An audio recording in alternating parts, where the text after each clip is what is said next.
Cali X Boxing. I am in the building, and I think my sound is good. Let me know if my sound is off. That's why I was. When you get new equipment and you're a boomer, your soul is boomer. I'm not the age of a boomer, but I have the soul of a boomer. I think my audio is good. Trying to figure things out. Got a new interface, all that stuff. Still trying to incorporate everything. So that was the delay, and you're still not going to get the 100% when I get it set up, but still close enough. Shout out Edwin Castillo, who was waiting backstage. My guy Jesus M. Saludos to you. Hope everybody's having a good time out there. Hope everybody's been listening to some Santa Fe Clan. Just hanging out, having some fun. Some great vibes of Santa Fe Clan, because I've been doing that since Saturday, man. Great rapper. Probably the best rapper in the world right now. I'm trying to make good with my young Mexican audience again. Troy Mack in the building. Salute to you as well. Salute to you, my guy Serge. Chicano Prophet in the building. I know he's been listening to that Santa Fe Clan as well. Canelo, we're going to talk about more false narratives dying. Just more false narratives dying. We're going to talk about that. Have y'all heard? 700K pay-per-view buy, 650 to 700. That's what Dan's reporting out there. So we're going to talk about that. And, and people are going to spin that all kind of different directions. It depends on who you are, but I could tell you who's going to have a tough time with this. And it was when Canelo signed with the PBC, I said, they're going to have a tough time with this, because for years they've been trying to bring Canelo down, the PBC guys. The narratives that we'll talk about later. He can't beat our fighters. In particular, he can't beat the slick black fighters. And you ask, like, what slick black fighters? And then they start naming slick black fighters who aren't slick. So that's one that died on Saturday, another one.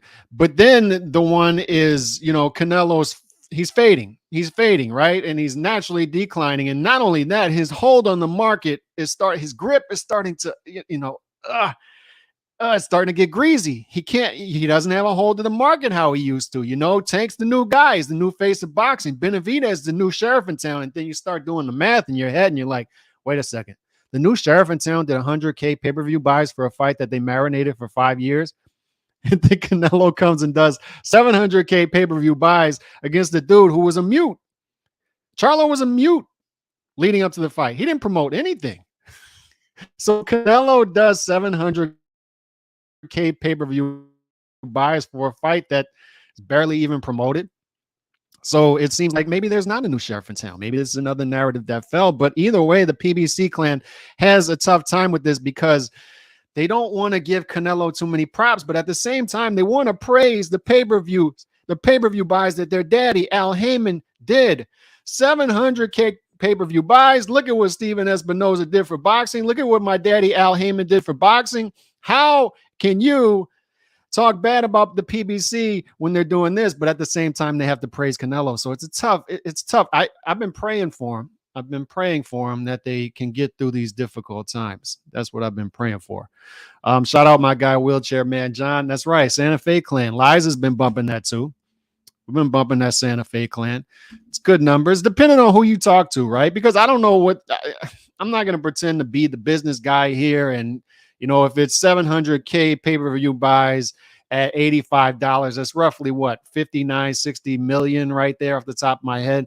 And then you're paying Canelo 50 right off the gate plus pay-per-view upside. I don't know what they made off this fight. I don't know, but I'm just saying, anytime you see, look, the fight of the century did 650,000 pay-per-view buys. That's the fight of the century.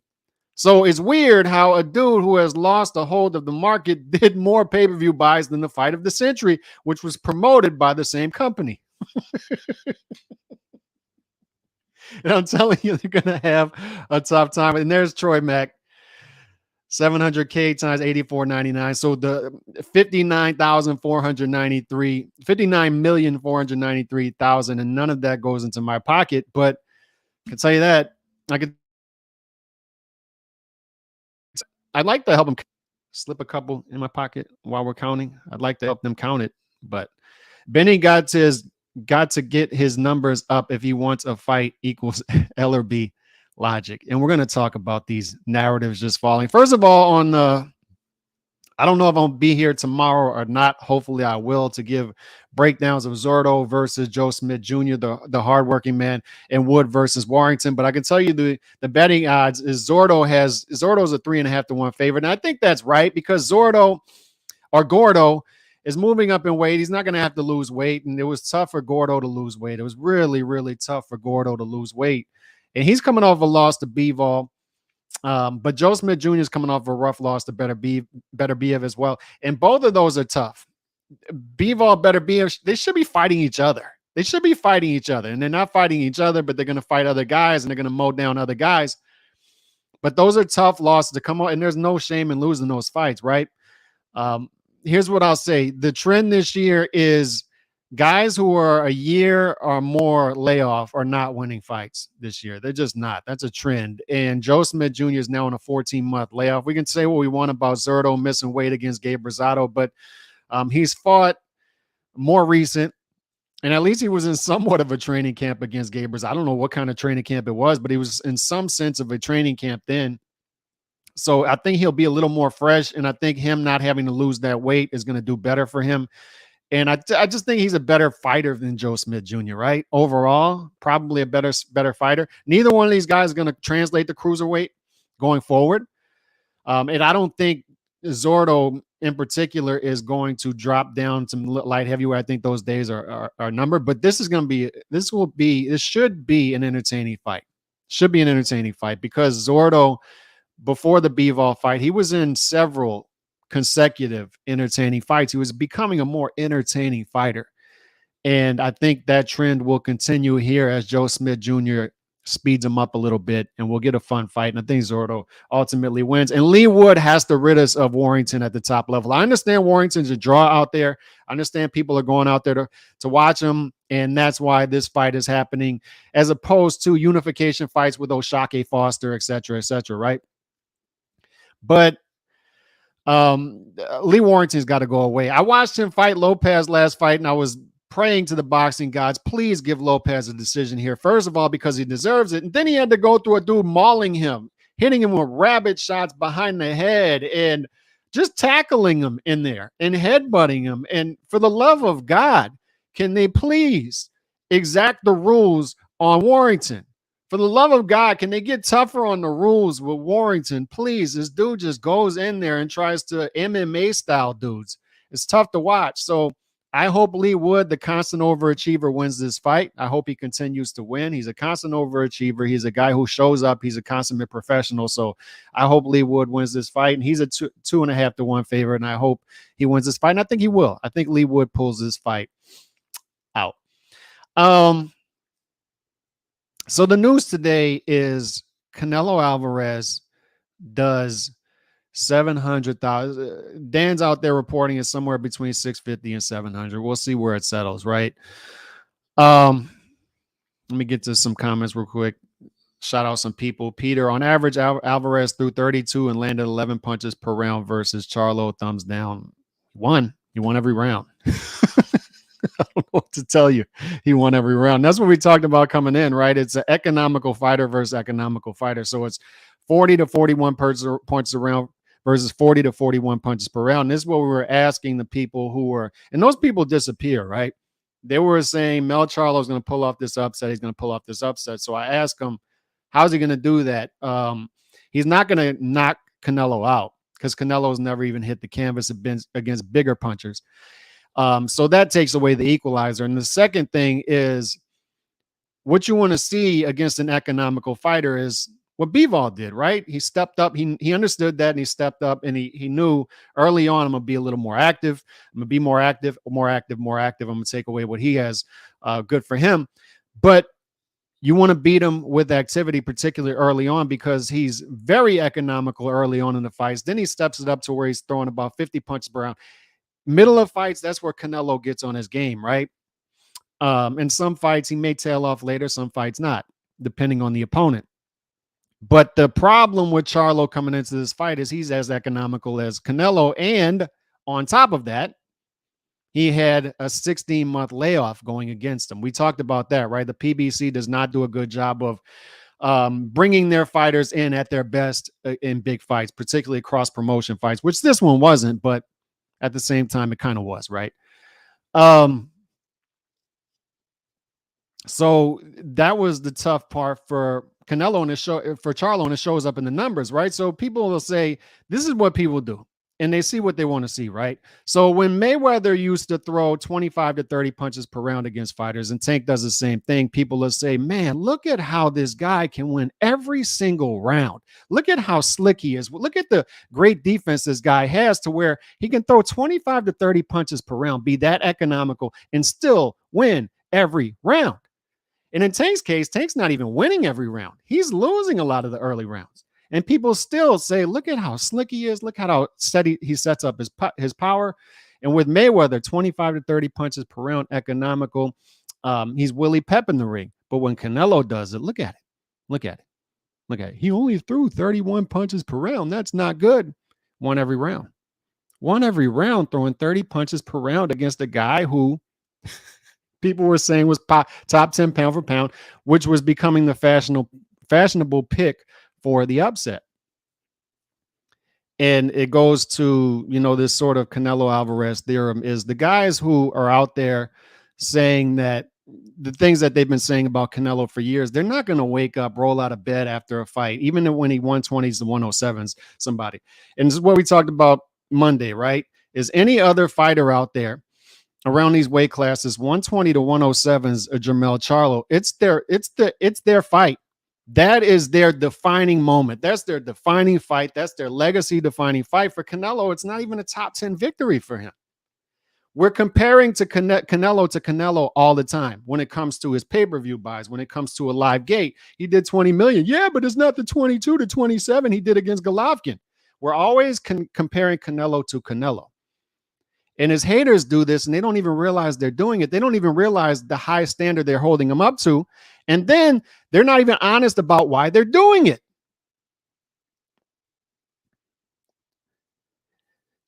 And then they're not used to pushback either. They're not used to people breaking down these false narratives. And when people do, one of the ways they try to diffuse the situation is just call these people fanboys. And it's like, dude, how many times have I told you?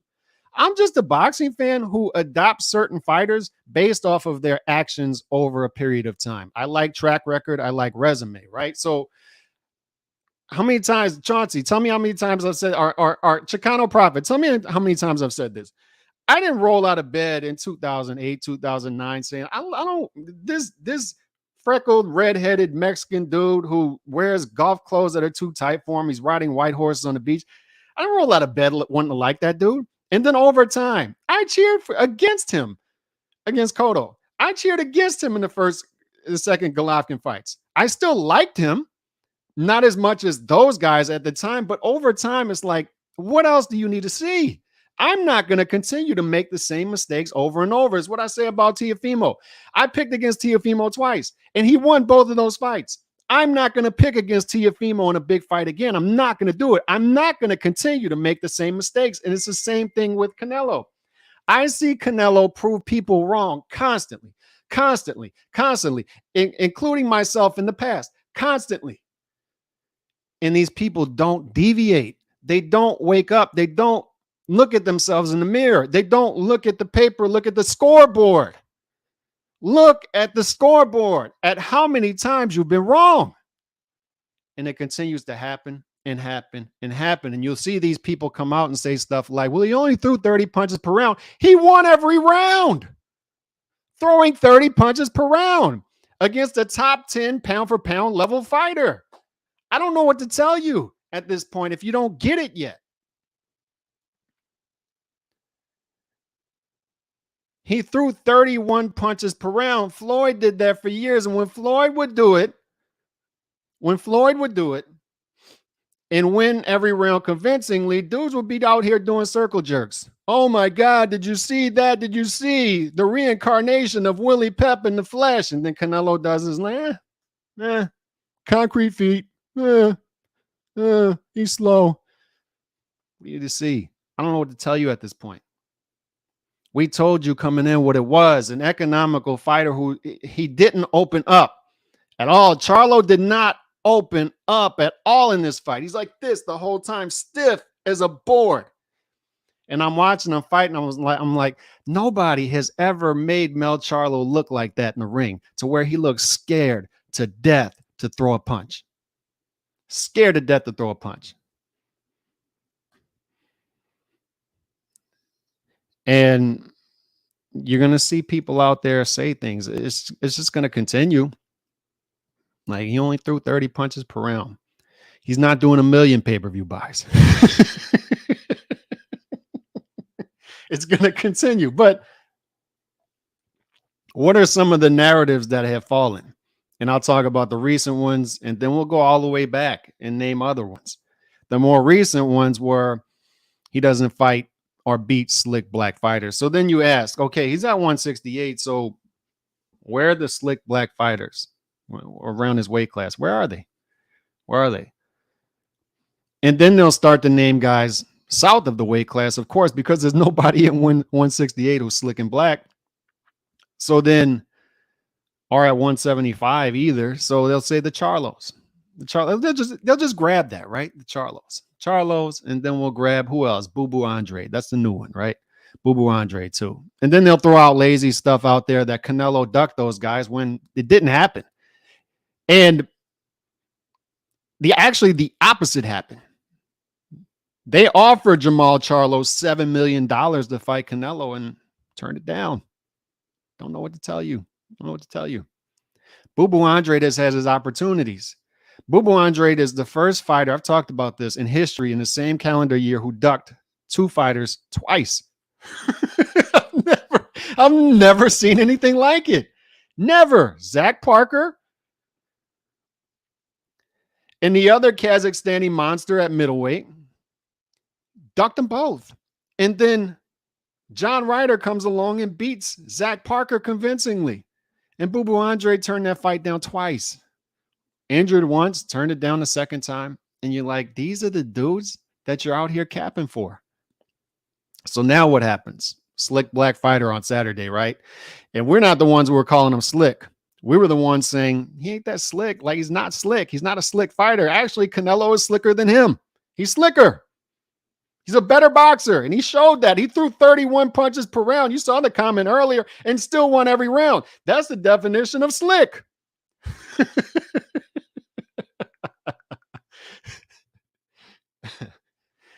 And it happens.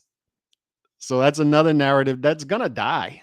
It's going to die. And you just sit here, you just sit back and patiently wait for all the narratives to just fall like the Berlin Wall. And you try to warn them. You try to warn them. Like, the Bivol fight was harder. They're out there when Canelo signed the Matchroom deal last year saying Canelo's ducking this guy and that guy over at the PBC to fight Bivol. And you're out here trying to tell them Bivol's the tougher fight, and they're not listening. They're not listening. And now he does a 180 a year later, and he's going to beat him. Maul, what's Maul out there doing? Did y'all see this yesterday? Maul's out there on Instagram Live saying, my kids are now getting bullied at school because Mel fought so bad against Canelo. And it's not funny. You don't want to see kids picked on and bullied. That's not what I'm laughing at. What I'm laughing at is this dude is on Instagram Live saying his kids are getting bullied at school because his brother performed so bad in the ring against Canelo. And he's using that as leverage to get a Canelo fight and say, I'm next. I'm next. Watch what I do November 25th. I'm great enough, Mal Charlo. I'm great enough to hold on to a belt for 2 years without actually defending it. That's how great I am. I'm so great. I've held on to this belt for 2 years without even taking a punch, without even throwing a punch. Canelo's out there throwing 30 punches per round, winning 120 to 107. But guess what? I can top that. Guess what? I've held on to this belt for 2 years without actually throwing a punch. Beat that. Willie Pep has nothing on that. That's how slick I am. But now he's saying my kids are out there getting bullied in school, and I have to exact revenge on Canelo Alvarez for this. He needs to exact revenge on his brother for not throwing any punches. That's who he needs to exact revenge on. And on top of that, he needs to stop getting slapped up in tunnels. That too. And tell his wife or significant other to stop fighting in parking lots in public. That's what he needs to do. But this is what needs to happen. And this is what I'm telling you guys. This is why the pay-per-view buys are important, because it tells us what could happen in the future. If 700K, if PBC considers that a successful pay-per-view, right? And Mel's performance could have something against this, right? But if they do 700K against Mel, and he didn't even talk the whole time, maybe they feel like they can do 700K against Maul. And maybe they do Maul if he beats Jose Benavidez Jr. on November 25th. So the first thing we need to do is watch closely what happens November 25th. And Maul Charlo looks good in defending his belt. Then they could possibly do Canelo versus Maul in May, which is what I've been saying I thought they were going to do from the beginning, right? It's Mel, Maul, Benavidez in September. I wouldn't be surprised if Canelo versus Benavidez happens in the Sphere in Vegas. Wouldn't be surprised. But I think the question is May or September. When does that happen? Do they put the Maul fight first? And what have we been saying about the Charlos for a couple of years now when it comes to Canelo? Those are both easy fights for Canelo. Those are easy stylistic matchups. Those are economical fighters who aren't going to open up against Canelo. They don't have the power to defeat him. Those are two guys who they depend highly on power and on setting up power, and they're economical in setting up the power. They're not active enough, and they're just not good matchups for Canelo. And we've tried to warn these dudes for years about this. Years. And they continue to run with the narrative that the Charlos are going to be the boogeymen for Canelo. And you're going to see how that plays out. But on the back end of that, who's the other guy who's the boogeyman, the new monster for Canelo? And it's Benavidez. They built him up on the back end, right? So we'll see how he fights against Boo Boo Andre November 25th. And what happens in that fight will tell us a lot about what happens next year. Because Canelo versus Benavidez is a humongous fight. And the wild card here is Bud Crawford, because it sounds a lot like Errol versus Bud Crawford's not going to happen. And why would it? How in the hell would they be able to sign that fight? How in the hell would they be able to pay both fighters for that fight and make any kind of money?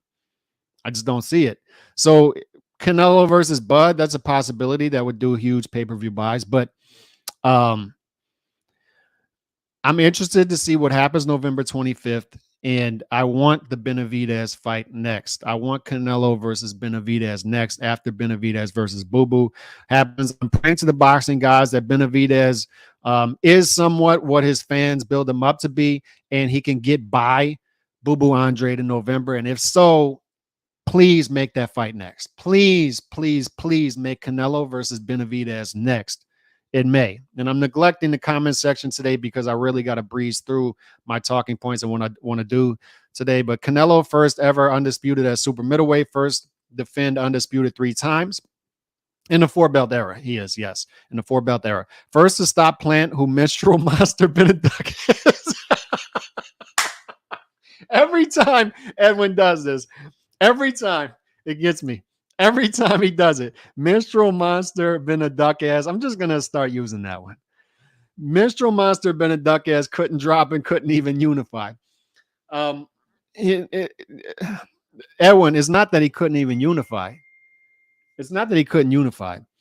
It's he couldn't even keep his belt due to the scale. The scale is undefeated. The scale is undefeated. Let me send this text real quick.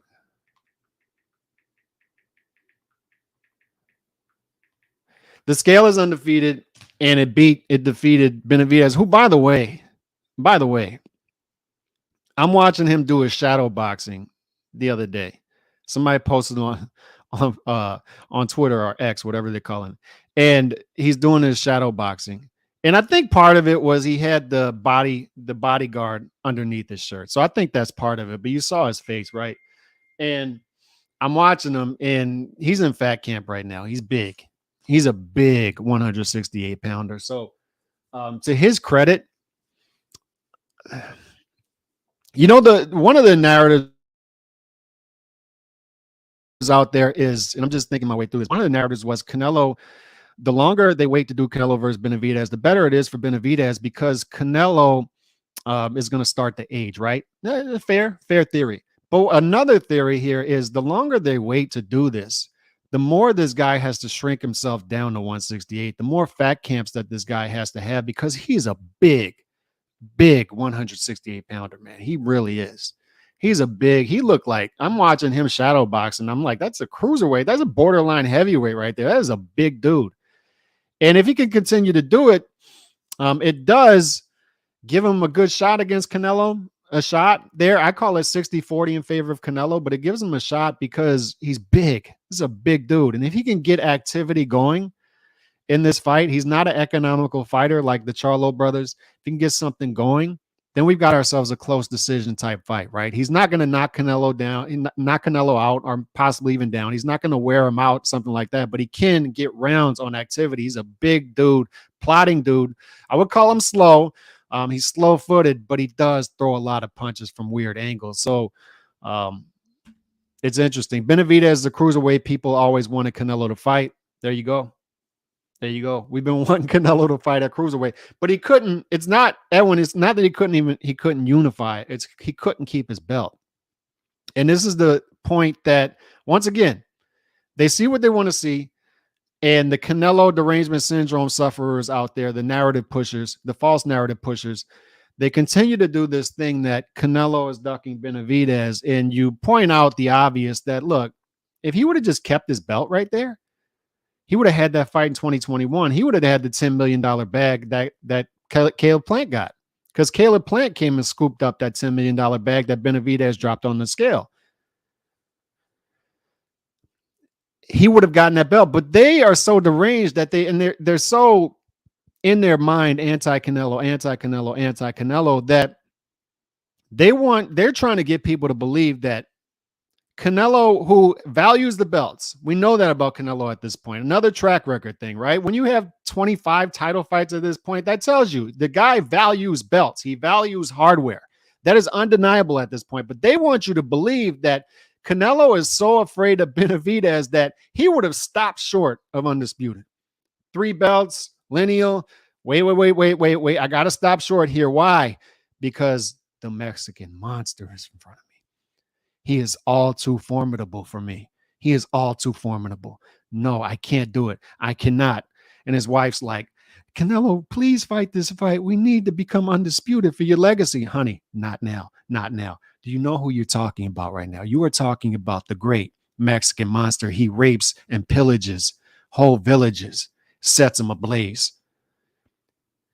He is too formidable. We cannot do this, honey. All these battles we fought, this one is different. This one is different. Golovkin 3 times. Doesn't matter. Doesn't matter. Mayweather, Trout, Lara, does not matter. Angulo, all of them, it does not matter. Compared to this guy, all of them together can't compare to this guy. He is the Mexican monster. We shall not fight this fight. Let's go in a different direction. That's what they want you to believe. They want you to believe that 3 belts, lineal, he would have stopped short, dead in his tracks, and seen the Benavidez Mexican monster in front of him and said, nope. Nope. Resume be damned. Weight classes be damned. Everything I've done be damned. This battle right here, I shall not fight. I cannot fight. This guy, we can't do it. And another thing, this is another thing that they fail to realize, is they think that Canelo is going to lose his fan base if he loses a fight. It just doesn't happen. It just doesn't happen. The Bivol fight proved that. 17 days later, announces a Golovkin fight, does $22 million live gate. However many pay-per-view buys it did. I think it did more pay-per-view buys than the Charlo fight.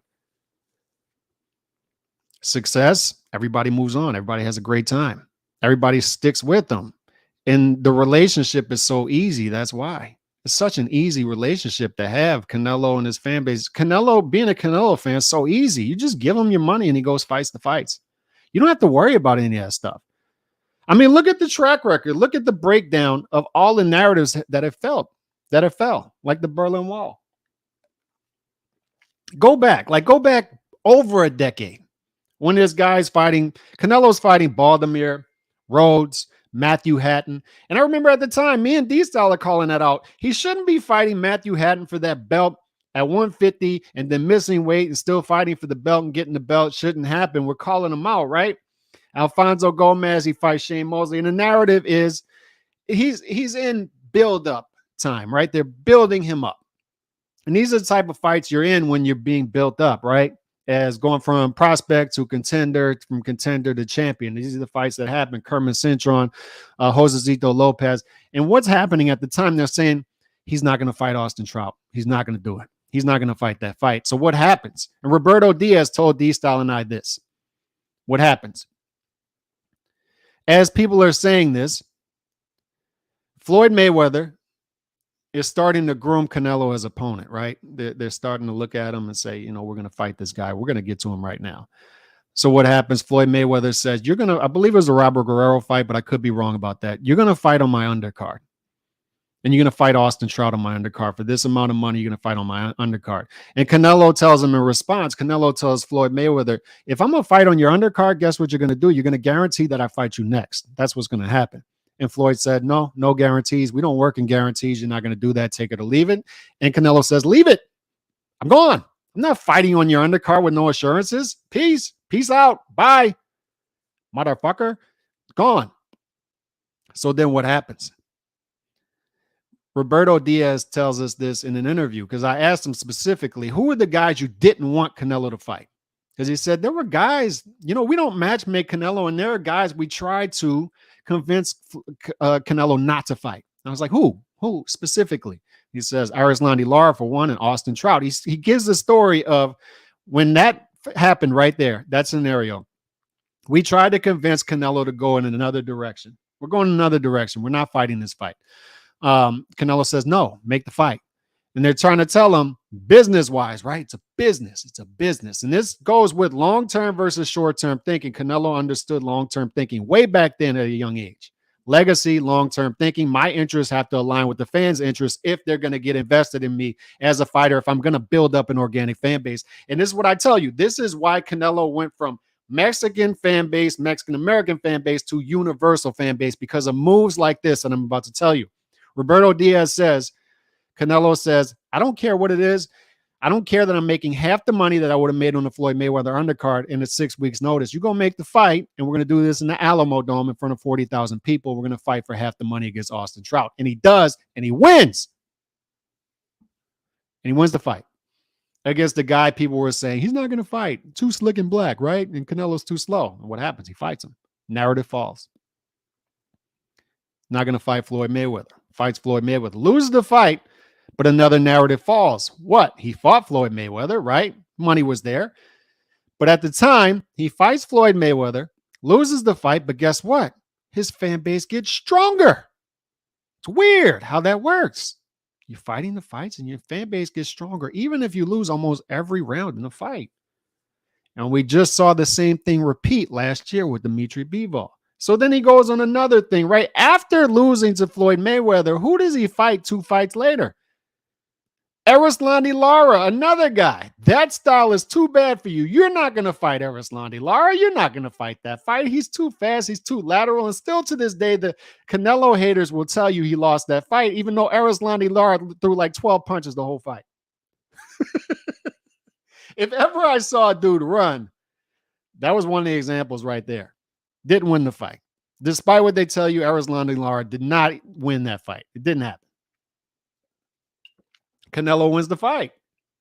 He wins the fight. But he fought him. Trout, Mayweather, Lara. Canelo doesn't do it good against movers. He wins 2 out of the 3 fights. And he fights him. That's the point. He fights him. So then it's what? He's moving up to middleweight. He'll never translate to middleweight, right? He's not going to translate to middleweight. He fights Cotto at a catch weight of 155. I think that was Cotto's doing. But nonetheless, Cotto's my guy. I wanted Cotto to win the fight. Guess what? He loses. Good fight. Canelo wins the fight. And at the time, I wanted Cotto to win the fight, but I've said it numerous times. The right guy won that fight for boxing. Why? Because Cotto, my guy, would have never fought Gennady Golovkin. It wouldn't have happened. I remember when they asked Cotto, I forgot what fight it was after, about Gennady Golovkin and possibly fighting him, and he forgot English. Like, no. And Cotto's my guy. Hurts my heart to say that, but I got to be honest. I got to be transparent. He did it. He would have never fought Gennady Golovkin as the lineal champion. Wouldn't have happened. And Martinez, despite what people say and how long he would have stayed, he wasn't going to fight Golovkin either. So what happens? And at the time, they're saying Canelo's not going to fight Gennady Golovkin. Even somebody like me was having my doubts. I like this guy, but I don't think he's going to fight that fight. I don't think he's going to fight Golovkin. I don't think he's going to fight it. I don't think it's going to happen. Within 2 years, he fights the fight. And it's even better than that because within a year and a half, that's how quick it happened. Within a year and a half, they'll try to spin that too, right? They'll try to say, oh, he waited a while. He waited a while there. Within a year and a half. Think of how fast that is compared to his modern day peers. He announces his fight with Gennady Golovkin. And you say, this is how a lineal champion behaves. For years, for a half a decade, we've been saying Gennady Golovkin's the best middleweight. Despite what titles say, despite what Lineal says, this is the guy. This is the guy. And for years, he's had to face the best competition available to him because the two lineal champions would not fight him. Now we've got a lineal champion who is willing to behave like a lineal champion and say, that's the guy. That's the guy. All right, let's fight. And he does it. Another narrative falls. Another one. And going into that fight, underdog, I say, I don't think he's going to win that fight. I don't think he's going to win that fight. And still to this day, and Chicano will tell you, we've had these discussions on his channel, on Al Chile, on his channel, Chicano Prophet. We've gone over scoreboards. It was a debatable decision, not controversial in my opinion, but I had Golovkin winning that fight. But here's the thing. And I remember at the time, they're not going to do a rematch. They're not going to do Canelo does a rematch. And I'm watching this and I'm saying, I don't think he's going to beat Golovkin in this fight. I don't think he can make the proper adjustments in that fight.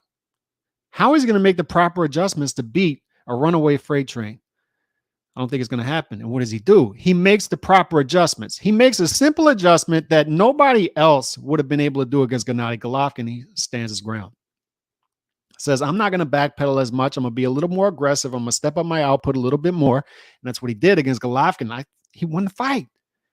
Still to this day, people undervalue that great victory. It was a special victory, a great modern day victory in one of the best trilogies in modern day history. And he wins that legacy defining fight against Gennady Golovkin. Once again, a debatable decision, but he made those proper adjustments and clearly did better in the second fight than the first fight. But once again, he fought the fight. Then he goes on to fight the third fight years later. It just keeps going on. Bivol, right? I remember when he was at 160, fellas, and they were saying if he ever went to super middleweight, he's not going to translate to super middleweight. And you ask him, like, who's going to be the guy? And he's like, he doesn't do good against lateral movement. So Caleb Plant, too athletic for him. Billy Joe Saunders. I remember this. And they'll revise the history. Billy Joe Saunders is too quick for him. He's too much lateral movement. He's not going to translate to 168. What happens? Within a year, in 11 months, this dude goes to 168 and unifies the whole damn division. Breaks Billy Joe Saunders' orbital bone. Has Caleb Plant begging him to say, I love you while they're fighting in the 10th round. Do you love me, Canelo? Do you love me? I'm sorry. Do you love me? Do you love me? After the fight, he's like, I lost my mother, I love it. And this is what, after slapping him at the press conference, this is what happens. And I like those fighters. I like Caleb Plant, like Gennady Golovkin. But he wins those fights and he fights the fights. And now they're going to, it just continues to deviate because they can't just read the scoreboard and they can't leave it alone, right? They can't just say, all right, man, look, my bad. We've all had those moments. I recently had it with Teofimo. It's like, I picked Lomachenko to beat him. It's like, oh, he beat Lomachenko. Yeah, but he lost to Cambosos. Sandor fight happened, and he's talking about maybe I don't have it. You know what? I'm gonna pick Josh in this fight. It's not, I'm gonna pick. No. The guy's too good at 140 for Teofimo. No. And Teofimo comes out there and wins every second of the fight. Convincing fashion, one of the best performances I've seen in years. And I'm like, my bad. No, my bad. Teofimo, I'm never picking him against him in a big fight again. No, not doing it. Not doing it. At some point, like, you got to just be honest, fellas. Nobody's out here batting 1,000. Nobody. And that's what you ask the, like, do you really just hate the dude that much that you're just going to continue with this, whatever you're doing? After a decade of this, are you just going to continue? Like, imagine how easy it is. Imagine how easy it is to free yourself of this. If you just come out and say, I got it wrong. I got it wrong. I got it wrong. Then people will stop making fun of you for being dumb and a hater or whatever. Like, that's all you got to do. My bad. I got it wrong. But no, what's the new thing? It's Benavidez. If Benavidez would have had that, like, 2000, instead of going for undisputed, he should have fought Benavidez. Instead of fighting his mandatories and the title list and try to become undisputed, he should have stopped everything he's doing to fight a guy who dropped his belt on the scale. And if this guy still had the belt, he would have never fought that fight anyway. He would have stopped short at 3 belts and lineal and gone in a different direction, because this guy is way too formidable for the great Canelo Alvarez to beat. Wouldn't have happened, except they wouldn't have said great. They would have said stuff like, yeah, he beat JERMELL, but he only threw 31 punches per round. It's the constant goalpost moving. When Floyd would throw 25, 30 punches per round, oh my God, it's the greatest thing we've ever seen. The greatest thing we've ever seen. Look at Willie Pep in the flesh. Oh my God. He's throwing 25. He's so great. He's throwing 25 punches per round and winning every round. Oh my God. Oh my God. Let me shut the bathroom door. But Canelo doesn't. Nah, he's slow. He just, Anybody else beats JERMELL Charlo 120 to 107. It's the most special thing ever. Canelo does is not even a top 10 victory. And yet they can't fix their mouths. They can't fix their mouths. Like, I've talked about this. I was at the dentist's office like a month ago, and I'm watching the movie Liar, Liar with Jim Carrey. And his son makes the birthday wish that for 24 hours, his dad cannot lie. And it's hilarious trying to watch Jim Carrey navigate this and not lie for 24 hours, because he just can't lie. I would love to see these content creators, these anybody out there that is still saying this stuff. Like, I would love to force them to get on their lives, their 6-hour lives, where they just spew vitriol and hate for certain fighters and just not be able to lie. And just force them to stay there and just not be able to lie and ask them questions. Because they couldn't do it. They would die. They'd die of a heart attack before they had to admit that Canelo Alvarez is a great fighter. I'm the biggest Cotto fan to exist, and I agree. Cotto had no interest in Triple G and was never, ever going to fight him. Shout out my guy Damo01SS for the $5 super chat. I truly appreciate that. And I agree. Like, and this is the thing too. I tell people every once in a while to do this exercise, like in the chat or on Twitter or X or whatever Elon's calling it. Say something negative, not negative, like just say something truthful that is not good about your favorite fighter. Just anything. Just do it. Or say something positive about somebody you hate. Just say it. Like a fighter you hate, just say something positive about it. But it's so easy to do because it doesn't take away from Cotto overall and what he did in his career, his legacy. You know, when I talked to him after the Canelo versus Golovkin 3 fight in Vegas, and, you know, Steve Kim's asking him, like, why in the hell did you fight Josh Cloudy? Like, because he was there. He was there. I had to fight him. He was there. Like, nobody wanted to fight Josh Cloudy at that time. And once again, his revisionist history, too, is look at what Pacquiao did, 120 to 108 versus Cloudy, and it's not viewed as a great win because it's Pacquiao. We're comparing Pacquiao to Pacquiao. But it doesn't take away from Cotto's great legacy and his great career. And you just got to keep it honest, right? It's like I said about Canelo with Matthew Hatton, like 150, for a 154-pound belt and he misses weight and he still gets the belt. That shouldn't have happened, but it doesn't take away from everything he's done. It's phenomenal. And there are certain fighters, as when we have the discussion yesterday about greatest Mexican fighters of all time, why he translates to this discussion and why, you know, anybody who has him out the top 10 of that discussion is just a hater at this point. It's obvious.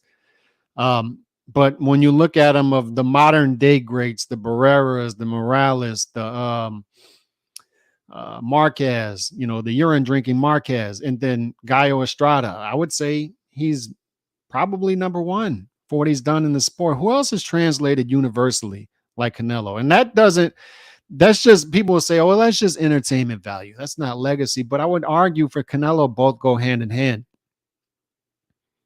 The reason he continues to this day to expand his base is he behaves like a fighter. So boxing fans who aren't Mexican, I'm not Mexican. I got 0% Mexican blood. Although Remy, you know, gave me the invite to the cookout. Remy certified me as a Mexican. So I am Mexican, non-technically, but technically I have 0% Mexican blood. And I got to admit, like, and this dude translates, and I become a fan of this dude. Now, in a way, I have 0% Japanese blood, and I'm a fan. And over time, you're just like, how can you not be a fan of this? Like, well, I mean, I understand, like, no, you don't have to be a fan of it, but you got to at least recognize what you have. And I'm telling you, the Canelo haters, they're going to take Canelo retiring from boxing harder than his fans, because we're sitting here enjoying it. We'll always have the good times, right? Even if the dude loses, we're sitting here enjoying it. We're happy. But the Canelo haters, it's going to hit them hard, because who else are they going to have to obsess about? It's just a constant obsession with Canelo. Constant obsession. Canelo will come out and wear silk pajamas, and they'll obsess about that. Obsess about that. It can be anything. His wife is there. They don't like the makeup his wife's wearing. It's anything. They'll obsess about anything this guy does. Anything. Where's their content going to go when he's gone? Where's the content going to go? So more narratives continue to fall. He beats a non-slick black fighter. Does 700,000 pay-per-view buys, you know, and they don't know how to deal with that, because their daddy is Al Heyman, so they want to celebrate it, but it's Canelo, so they don't want to celebrate it.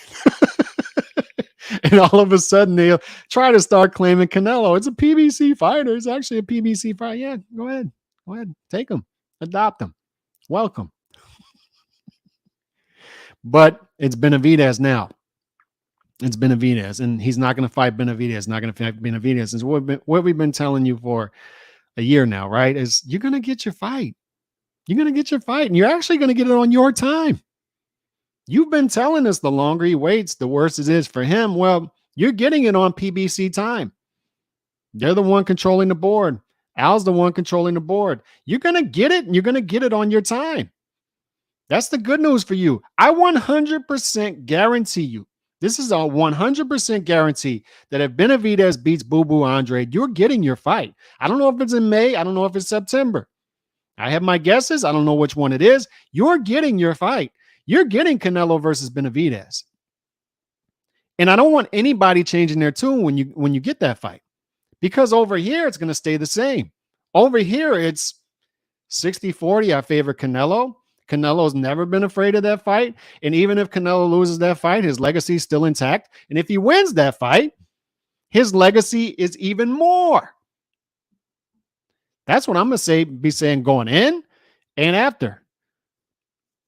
I don't want to see anybody who's been out here pushing the Canelo won't fight Benavidez, Canelo's ducking Benavidez thing to change their tune when that fight is signed, because it will be signed in 2024. I guarantee you that. If he beats Boo Boo Andre, if he does his part, he's getting that fight. And I don't want anybody changing their tune when that fight is signed. I want the same energy.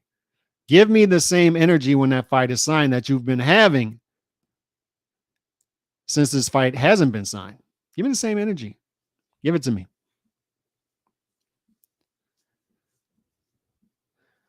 I don't want to hear anything in the future about, well, he's not really a monster. You know, not really that good. Guess what? Because what's going to happen if Canelo beats Benavidez convincingly? May or may not happen. I don't know. But if he beats Benavidez convincingly in 2024, what's the new thing you're going to be hearing? The Cuban monster. Then it's going to be the next guy. It's going to be Morrell Jr. Canelo will never fight David Morrell Jr. Why do I say that? Because there's always a guy for Canelo. It was Trout. It was Mayweather. It was Lara. It was Golovkin. Then it was Golovkin again. Then it was Golovkin again. Then it was 168, right? Yeah, he ain't going to do it at 168. He ain't going to translate to 168. And now it's Benavidez. And after Benavidez is going to be another guy. Even if Canelo loses that fight, and even if Canelo loses a rematch, people will still be looking for what Canelo does next, more so than what Benavidez does next. And why is that? The good news here is Benavidez his team is starting to wise up a little bit. In 2023, if they beat Plant and Boo Boo Andre, that's a good year. It is, man. There's no shade there. I'm not going to move the goalposts on him like the Canelo haters do to him. That's a good year. That's a good year. And that's all we've been asking for, right? Just fight the fights. But the reason they're not going to be looking for Benavidez next, and the reason that handoff might not happen, and maybe it does. Maybe it does. And maybe Benavidez goes on to a great career after that. He's still young. Maybe he beats Plant, Boo Boo, Canelo twice, and then we have something, right? But the reason that handoff may be shaky is for 9 years, people have been watching his career and saying, when's something going to happen? It's like Nando says in the chat all the time, Benavidez didn't need Canelo. That's the sad part about this. He didn't need Canelo to be a star. When are people going to realize that? They act like 100% of the time, and actually it's not even close to 100% of the time. In fact, it's actually the majority that the opposite happens, that there has to be a handoff from a star to the next guy. When stars create themselves by simply fighting the fights, by going the traditional manner and building an organic fan base, by simply fighting the fights, by simply assuming some risk. And you can't go 9 years. You can't go almost a decade of being completely risk averse and doing the opposite of what guys have done in the past to become stars, and then whining about not getting a fight, borderline defame the guy who you want. You want that guy to hand you the baton, and you're borderline defaming him and alienating you from his fan base that you want to gain. I can't think of a dumber business plan than this, than what they've done in a decade. So what I'm telling you is, even through 4 fights, 2 years is not gonna cancel that out. You got to do more, and you got to do more, and you got to do more. And we got to see a track record. We got to see a 3 to 5 year track record of you fighting the fights and wanting to become a star and genuinely wanting to grab souls out there. You need to go out there and grab souls, like a Canelo has, like an Inoue has in Japan, and universally, like a Bud Crawford has done over time. You need to knock dudes out.